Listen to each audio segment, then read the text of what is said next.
Halo sahabat Premier, saya Dr. Lani Dewi Wiono, dokter spesialis gizi klinik yang berpraktek di Rumah Sakit Premier Jatinegara.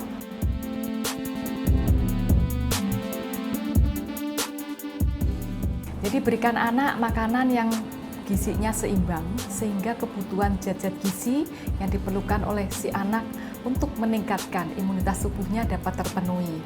Yang kedua, berikan anak cukup cairan sehingga tubuhnya tidak mengalami dehidrasi atau kekurangan cairan dalam tubuh yang dapat juga menurunkan imunitas.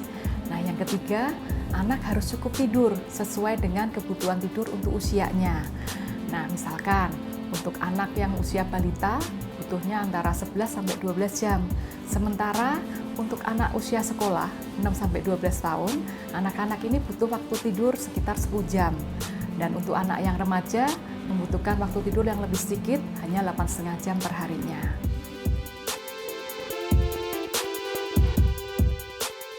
Masalah kesehatan yang rentan dialami anak selama masa pandemi adalah yang pertama, karena kurang gerak, sehingga anak-anak ini rentan mengalami obesitas atau kelebihan berat badan.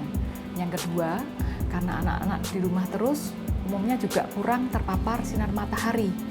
Jadi anak-anak ini rentan berisiko mengalami defisiensi vitamin D, di mana selain dari paparan sinar matahari yang nggak cukup, sementara dari asupan makan sumber vitamin D juga sangat minimal, sehingga kadang-kadang anak-anak juga perlu mendapatkan suplementasi dari vitamin D.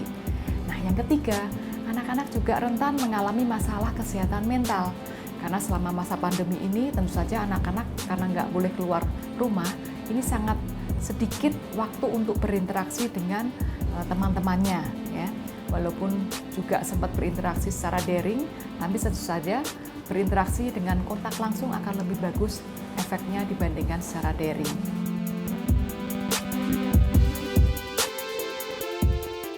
Untuk pola makan sehat selama masa pandemi, harusnya kita berpola pada yang pertama adalah waktu makan. Dengan waktu atau jadwal makan yang teratur, tentu saja anak-anak ini akan terhindar dari risiko terjadinya penyakit dari gangguan saluran cerna. Nah, jadwal makan yang disarankan adalah 3 kali makanan utama dengan 2 kali makanan tambahan, dengan jarak antara makan rata-rata sekitar 3-4 jam. Nah, kemudian untuk pola makan yang sehat ini, anak-anak juga harus memiliki asupan makan yang jenis makanannya bervariasi lengkap dengan jumlah yang disesuaikan dengan kebutuhan per individu untuk anak-anak. Dengan jumlah makanan yang cukup, tentu saja anak-anak juga dapat meningkatkan imunitas tubuhnya. Jenis makanan yang komplit yang disarankan terutama dari golongan karbohidrat berupa nasi sebagai sumber energi yang merupakan makanan pokok. Selain itu juga harus cukup kandungan proteinnya, lauk pauk hewani dan nabati yang merupakan sumber tenaga. Selain itu dari sumber asupan lemak, anak-anak juga disarankan tetap diberikan sumber minyak-minyak yang tidak jenuh yang sangat penting untuk kesehatan tubuh si anak.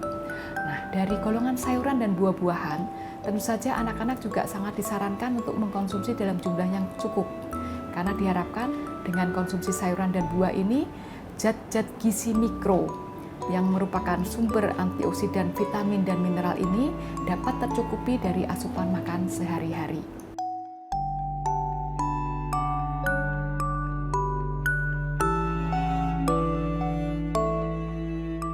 Pemberian suplemen untuk anak sifatnya hanya sebagai tambahan saja. Jadi, apabila asupan sumber vitamin dan mineral bisa kita peroleh dari sayuran dan buah-buahan segar yang merupakan sumber asli dari vitamin dan mineral, anak tersebut tidak memerlukan asupan tambahan suplemen. Tetapi pada kondisi khusus anak-anak yang mengalami kesulitan untuk makan sayur dan buah atau yang kita sebut dengan picky eater, ini ada kalanya kita memerlukan suplementasi karena dikhawatirkan anak tersebut akan mengalami defisiensi vitamin dan mineral.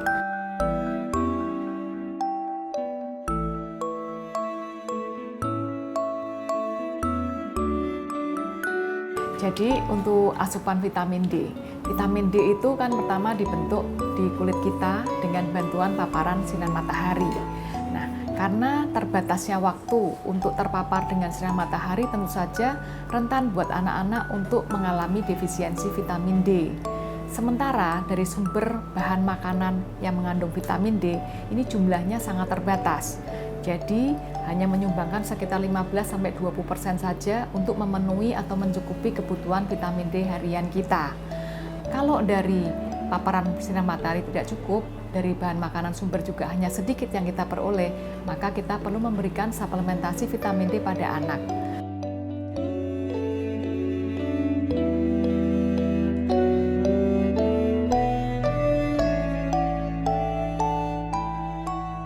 Sekian informasi yang dapat saya sampaikan, semoga bermanfaat. Salam sehat.